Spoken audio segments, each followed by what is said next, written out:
Swear.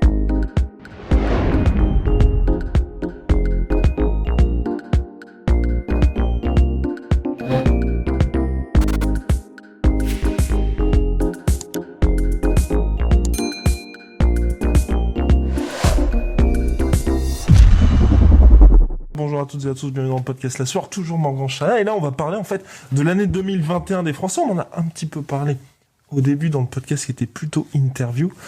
Là finalement, 2021, on va avoir une année qui s'annonce monstrueuse pour les Français en MMA. Ça commencera dès le 16 janvier avec Nassourdine Imavov qui combat sur la Fight Island, Manon Fiorot qui combat le 20 janvier elle sur la Fight Island aussi à l'UFC. Et donc Morgan, directement, pour toi, qui va être le prochain Français à signer à l'UFC? Le prochain qui va... Ah, ça c'est une bonne question. Et bien sûr, tu fais partie. Hein. Ouais, tu es un, faut pas être trop humble. Il y a Amin Ayoub. Oui, champion du Brave. Champion du Brave, double champion UAE, qui est sur je sais pas combien de victoires d'affilée. Ouais. Donc Amin Ayoub. Il y a qui d'autre qui est pas mal en ce moment?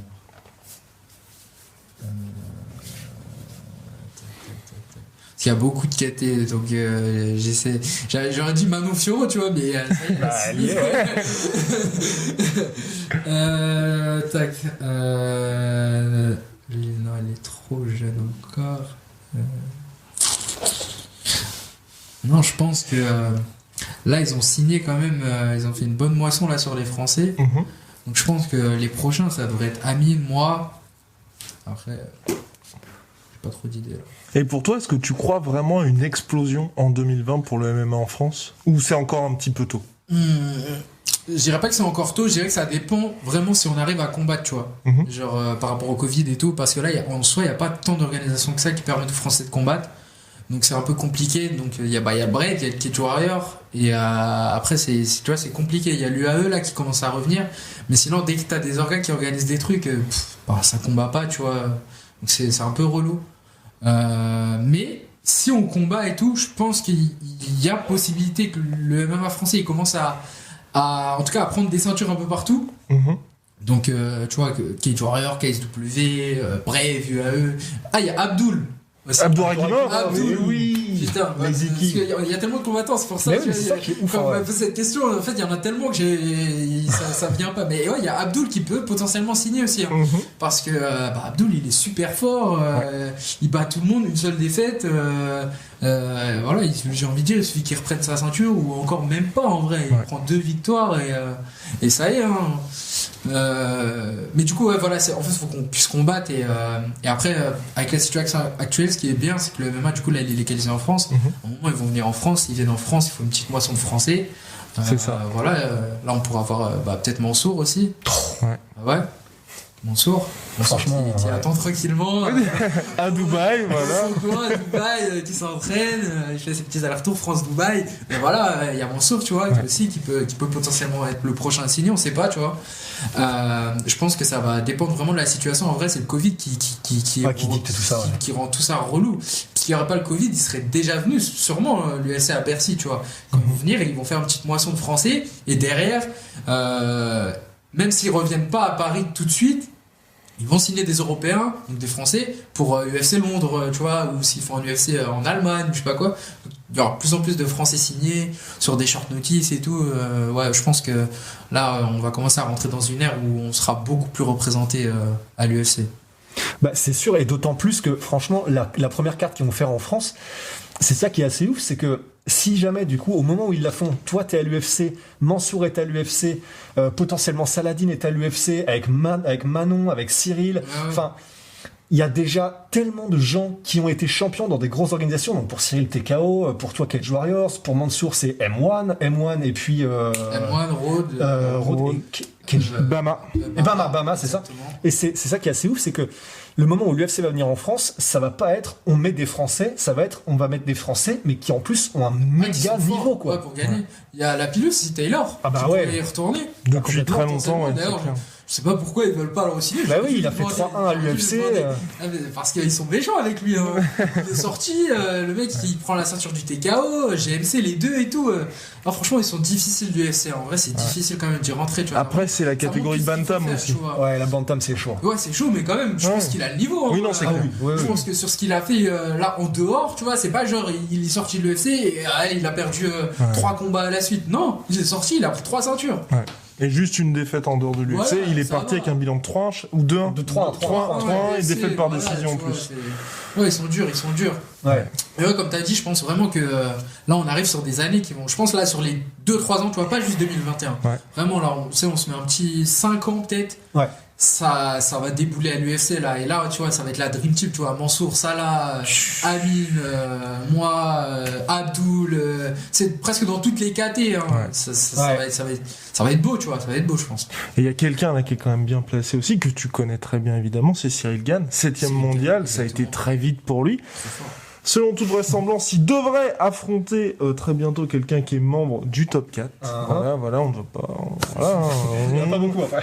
On ne sait pas qui encore, mais bref, il va affronter quelqu'un du top 4. Pour toi, est-ce que c'est possible que Cyril soit champion tout simplement dès 2021 ou c'est quand même tendu? Je dirais pas 2021, mais peut-être 2022, mais peut-être 2022, début 2022, tu vois. Ouais.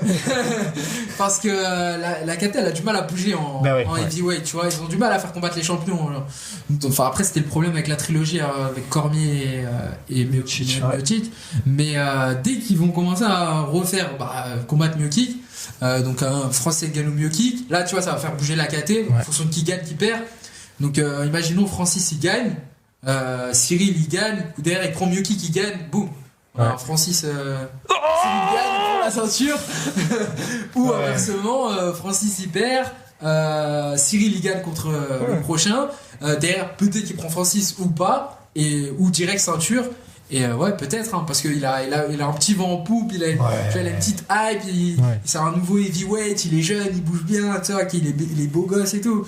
Il y a possibilité que dans un futur proche, il combatte pour la ceinture. Mais je pense pas 2021, parce que même au niveau des annulations et tout, tu vois, tu sais pas s'il va combattre, tu vois, comme cette année où il a pris 3-4 annulations à la suite. C'est clair. Tu vois, c'est ça le truc. Faut qu'il fasse son prochain combat et après on peut voir. Ouais, et là pour le coup, c'est vrai que pour Cyril, au début, la plupart des gens étaient en mode vous enflammez et tout. Maintenant, honnêtement, je veux dire, le fait de se dire il est champion, c'est. Ouais, moi je trouve direct, moi j'ai vu direct qu'il était trop fort. Son début au TKO à 0-0, il prend un mec qui de base, il est sur papier, c'est un prospect et tout. Il le tue. Après le combat d'après, il lui met un prospect chaud. Il fait passer ça pour un truc facile. Il le tue.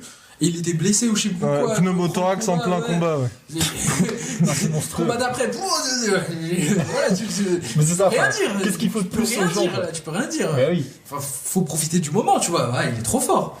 Après, s'il perd, ça arrive. Ça arrive, tu vois. Ouais, non, mais c'est pour ça. Enfin, même au niveau des compétences, c'est vrai qu'en plus, pour toi qui es combattant pro, je pense que voir combattre Cyril, tu dis, ok, c'est clairement pas tout le monde, et encore plus en poids lourd. C'est ça, surtout ça qui est impressionnant, c'est qu'il bouge comme ça en poids lourd. Genre, moi, j'ai l'impression de voir quelqu'un presque de ma KT, tu vois, 77, 70, il bouge vraiment pas comme un poids lourd. Et il combat pas de la même façon qu'eux. En général, tu sais, des fois, les poids lourds en striking, c'est genre, ils attendent juste pour t'en mettre une. Le gros overhand des familles. Ça touche, hop, c'est fini, tu vois. Il combat pas comme ça, Cyril. Il combat pas comme ça. Il rentre, il touche, il pique, boum, boum. Et après, bien sûr, il a quand même le heavyweight power et il met des TKO, des KO. Mais il se repose pas sur je te mets une droite, tu tombes et c'est fini, tu vois. C'est ça que je trouve super intéressant dans sa façon de combattre et de bouger. Même niveau cardio et tout, il va les épuiser à se tirer partout et tout comme ça. Donc, direct, Cyril, c'est une autre branche de combattant, ça. Et un autre combattant, j'allais dire un autre mec. Trop de familiarité. Que tu as affronté et avec qui tu spares toujours, c'est Saladin Parnasse. Exactement, c'est la même branche que Cyril. Sauf que t'as pu justement tâter de cette branche. Est-ce que toi aujourd'hui tu remarques de son côté vraiment des progrès? Nous, ce qu'on nous a notamment dit sur Saladin, c'est que c'est vrai que il a toujours été effectivement très talentueux, mais aujourd'hui ce qu'il a en plus par rapport à avant, c'est qu'apparemment il a vraiment un physique qui commence à devenir, ça commence à faire vraiment flipper au-delà de toutes les compétences qu'il avait auparavant. Ouais, clairement. Déjà, il est super rapide.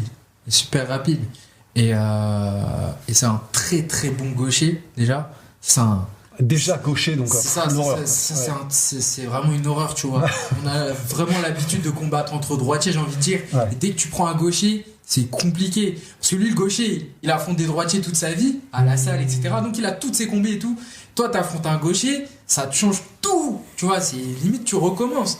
Donc déjà sur ça, il est super chiant. Et ouais, niveau physique et cardio, tu vois, il t'impose un rythme, un machin, faut pouvoir le suivre. Avec la vitesse qu'il envoie, le rythme, tu vois, il est méchant, tu vois, quand il combat. C'est la même branche que Cyril, tu vois. C'est genre des mecs qui sont, on dirait, sont nés pour combattre ou faire du sport, en tout cas. Je trouve qu'il aurait été fort dans n'importe quel sport, tu vois, ça là. Mais c'est pareil, tu vois. Au moment où il va aller à l'UFC, il va faire du mal. Du mal. De toute façon, au moment quand cette génération, enfin ma génération là, elle va arriver. Enfin, déjà là, on est arrivé sur le circuit européen. Quand on va arriver à l'UFC, il y en a 2-3 qui vont flipper. Au début, peut-être qu'ils vont le prendre à la légère. Oh, encore un Français. Et ils vont voir 2-3 fois de suite des mecs se faire laver et tout. Ils vont dire, ah ouais, quand même, c'est pas n'importe quoi qu'ils ont envoyé là, tu vois. Et ouais, non, franchement, rien à dire. Et en plus, il a encore un axe de progression, tu vois. Ouais. C'est ça le truc. Il a quoi, 22 piges, je crois. Il a 23, je crois. 23, ouais. Il a encore un axe de progression de malade, tu vois. Enfin, on dit ça, mais t'as que 25 aussi. Oui, c'est ça qui le vétéran, ouais. Mais il a encore, tu vois, des axes de progression qui sont incroyables, tu vois. Parce que là, pour l'instant, on l'a vu beaucoup combattre, tu vois, en striking, bloquer tout le monde en striking et tout. Mais il a encore un axe de progression qui peut être sur la lutte et sur le sol, tu vois. Parce que là, personne n'a réussi à lui mettre cette barrière de je te ramène au sol et je te pourris le combat et tout. Et ça se trouve derrière, tu vois, il se tue au sol et tout. Et un jour, tu vois, il va tourner au sol et tout. Tout le monde va dire waouh! Oh merde! Donc, ouais, non, c'est top. Moi, je suis trop content qu'il y ait des Français qui soient forts comme ça, tu vois. Et puis même, excuse-moi, mais même pour toi, je veux dire, pour finir là-dessus, enfin, quand vous sparez ensemble, ça doit être mortel. Pour toi, comme pour lui, mais ça doit être mortel parce que c'est en mode, enfin, sans goût végétal. Ouais, c'est cool, hein. J'ai envie de dire, là, on a atteint un stade en France, en tout cas, je pense, hein, pour ma part, où on peut tous tourner ensemble. Il n'y a pas trop d'ego mal placé où, moi, je me mélange pas avec lui ou ta. Ouais. Après, peut-être qu'il y a certaines équipes qui veulent pas trop, tu vois. Mais en tout cas, moi, la plupart des combattants avec qui je parle, je peux tourner avec eux. Et même, je pense, pas mal avec qui je parle pas, alors qu'il y a dans certains pays ça c'est pas possible, tu vois. Bon, même en France il y a quelques années. Ouais, c'est ça. Non, mais c'est vraiment là on est arrivé à un truc. Je pense que c'est ma génération qui a fait ça. La génération d'avant, ils se mélangeaient pas. Et qu'est-ce qui a fait ça pour toi? Et tout. Franchement, je sais pas. Hein. Je sais pas du tout, mais nous on est plus dans le partage, on se donne la force, tu vois. Tous le même âge aussi. Ouais, on a le même âge sur les réseaux sociaux. Du coup, tu vois, on se donne la force. Tac, il y a des trucs qui combattent, on met en story. Et puis il y a le fait aussi que vous savez jusqu'où vous pouvez aller. Ouais, peut-être qu'à l'époque aussi, tu sais, pour eux l'UFC c'était impossible et tout. Du coup, en fait, on s'affrontait entre nous avant. Ouais. Donc forcément, c'était des rivalités. Hein. Tu vas pas aller tourner avec un mec de ta caté alors que tu peux l'affronter au 100% fight dans 2 mois, tu vois. Maintenant, on n'est pas dans les mêmes orgas et tout, tu vois, ça là, l'OKSW, moi je suis le Cage Warrior, telle personne elle est là, on va pas se rencontrer, donc on peut s'entraîner ensemble pour se tirer vers le haut, et soit se rencontrer peut-être à l'UFC un jour, soit ça se trouve jamais s'affronter. Il y a tellement de gens affrontés dans le monde que on peut s'entraîner ensemble, vu qu'on a parce que des fois c'est compliqué au niveau sparring quand t'atteins un certain niveau de pouvoir t'entraîner avec des gens qui ont un niveau qui fait que ça va te tirer vers le haut, où t'auras des difficultés et tout, parce que sinon t'es obligé de te mettre toi-même en difficulté, genre je vais utiliser que mon bras avant et tout, donc tu progresses quand même, mais c'est différent quand t'affrontes un mec du même niveau que toi ou qui peut te mettre en difficulté sur certains aspects du combat, tu vois, où tu dis non, je reste avec lui dans ça parce qu'il est fort dans ça, et du coup là, passer en anglais ils disent du marteau et que tu deviens le clou, tu vois. Tu vois, t'en prends un peu plein la tête, tu rentres chez toi, tu te remets en question, tu dis oh ouais, je suis pas si fort que ça en fait. Et du coup ça te donne des axes de progression, ça te fait redescendre sur terre et tout, et ça c'est bien du coup de pouvoir tourner avec des gens qui ont des niveaux de ouf, qui sont de ta caté, sans avoir cet esprit de je me mélange pas, je compte pas avec lui. C'est ça qui est cool. C'est ça qui est cool, c'est ouf. Et là, je pense que c'est bien pour le futur. Exactement, le futur s'annoncera Dieu tout simplement. Et est-ce que là on a fait pas mal de name dropping, c'est vrai, mais est-ce qu'il y a forcément, parce que toi t'es un homme de terrain, en tout cas plus que nous, est-ce qu'il y a quelqu'un qu'on oublie ou avec qui, par exemple, toi, t'as l'habitude de tourner, ou avec lequel t'as déjà tourné, qui aujourd'hui n'a peut-être, je sais pas, soit pas de combat professionnel, soit pas dans une grosse organisation, et qui a le potentiel pour justement tout péter en 2021 ou prochainement? Il y a Mansour, parce que ça fait longtemps qu'il a pas combattu, et il est très très fort. Il y a Mansour, il y a avec qui j'ai tourné qui est Très très fort. Il y a le frère à Daguerre Mavro. Oui, Très, très fort. de Nassourdine, frère de Très Nassourdine. très fort, le frère de Nassourdine, très fort. J'ai tourné avec lui, il y a quelques mois. Et ouais, vraiment, il est très très fort. Je pense qu'aussi, faut qu'il combatte, quoi. Et après, non, là, je vais pas de nom spécialement qui viennent en tête. Après, il y a des petits qui arrivent, tu vois. Oui, bien sûr. Après, ça, je vais pas vendre mon équipe, mais on a 2-3 petits qui sont plutôt pas mal qui vont arriver. Enfin, je dis des petits, mais ils ont 2 ans de moins que moi, 3 ans. Mais voilà, ils sont encore prospects. Donc, tu vois, ils ont 5-6 combats. Okay. Et ouais, non, je pense que ouais, c'est ça, sur les 5 ans, je pense qu'on va avoir une évolution de malade en France. Tu vois, même je pense la Hatch, ils vont t'en sortir d'autres et tout, tu vois. Et ça va péter, surtout qu'on va pouvoir affronter des étrangers, même en France. Du coup, on va pouvoir faire venir des étrangers, les affronter. Ça va être différent parce qu'on sera pas tout le temps en train de se combattre entre Français pour lancer nos carrières au début. Je pense qu'on arrive sur une étape, sur un virage qui va vraiment faire monter le MMA en France. Et est-ce que tu penses potentiellement qu'il va falloir, je vais pas dire changer le marché français, mais faire en sorte qu'en France, les combattants puissent vraiment bien gagner leur vie avec le MMA, parce que là, par exemple, quand Morgan a combattu sur Sixplay, il y a eu plus d'1 million de personnes qui sont venues pour te regarder. Mais c'est vrai qu'aujourd'hui, on a toujours ce côté, faut aller en Angleterre, faut aller à l'étranger, ou même au KSW, tu vois, où il y a le pay-per-view, pour gagner sa vie. Est-ce que tu penses qu'en France, il va y avoir quelque chose de possible pour dire, maintenant, un 100% fight, ça peut devenir une fat organisation, où toi, à la fin de ta carrière, tu fais ton truc et tu fais une grosse organisation française? Je pense que ça va dépendre de beaucoup de choses. Déjà, de un, les combattants, faut qu'ils fassent le taf, j'ai envie de dire, entre guillemets, du coup, qui développent leurs réseaux sociaux, qui fassent des trucs, qui fassent que les gens aient envie de les voir combattre. Ensuite, il faut que les organisations mettent les moyens aussi, tu vois, qu'elles mettent la main à la poche, j'ai envie de dire. Mais pour qu'elles mettent la main à la poche, derrière, il faut que les gens viennent, que les combattants ramènent des gens ou qu'ils aient des gros sponsors, donc, ou des grosses chaînes qui prennent des pay-per-views sur les events. Est-ce que ça va évoluer de cette façon en France? C'est une bonne question. Je pense que c'est un travail que les combattants ils doivent faire, tu vois. Là je pense que c'est nous, tu vois, qui devons le faire. Genre, faut faire des choses. Genre, intéresser les gens au MMA, tu vois. J'ai pas envie de trop parler de moi, mais j'ai pas le choix, tu vois. Genre, faut limite s'inspirer de ce que je fais. C'est pour ça. Tu vois, genre, il faut que. Après, je dis pas, tout le monde n'est pas capable de faire des vidéos YouTube, de se filmer et tout, mais ça coûte rien de mettre des photos sur ton Insta, de faire des petites vidéos, de flexer, d'aller faire quelques interviews, te faire connaître et tout. Même si t'es plus un combattant qui veut pas parler, qui veut juste combattre, là c'est un choix. Mais il faut que il y ait quand même une bonne majorité de combattants qui fassent le travail, qu'ils arrivent à se monter. Si t'as pas 100 000 followers sur Insta, ok, c'est compliqué d'arriver à ce genre de chiffre. Mais si t'as, je sais pas, 2-3 000, et que sur ces 2-3 000, tu peux ramener 500 personnes quand tu combats, 500 personnes, c'est beaucoup, hein. Souvent, on a tendance à dire, oh, c'est pas beaucoup et tout. Même 20 personnes, c'est 20 personnes au même endroit dans une salle, ça fait du bruit, tu vois. Même 10, même, tu vois, 30, 50, je pense que tout le monde peut ramener 100 personnes, tu vois. Tu ramènes des amis, tes amis ils ramènent des amis, ça fait 100 personnes en général. Donc je pense que les combattants, il faut vraiment qu'ils se concentrent sur créer leur public pour que leur public vienne les voir combattre. Et derrière, les organisations, elles vont dire les Français, quand ils combattent, il y a du monde tout le temps qui soutient. Donc nous, on veut des Français, on va les payer. Tac, voilà, t'es mieux payé, on est tous mieux payés. Après, il y a les médias et tout, les chaînes, ils disent mais quand il y a des combats, il y a tant de gens dans la salle et tout, là, dans leurs yeux, il y a les billets, tu vois. Les dollars, et voilà, là, tout le monde est content. Mais je pense que là, ça va être un travail des combattants. Et pour les organisations, ça va être de la com aussi, de faire des belles vidéos, tu vois, comme l'UFC. Là, pour le coup, il faut qu'ils s'inspirent de l'UFC. Des trailers, monter des histoires, même si les gens ils s'aiment pas, enfin ils s'aiment, monter des histoires, dire lui il vient de là, lui, voilà, la rivalité, même s'il n'y a pas de rivalité, voilà, faire des trucs qui font que on a envie de regarder, essayer de monter ça un peu comme une série, ou je sais pas, il y a plein de possibilités en vrai.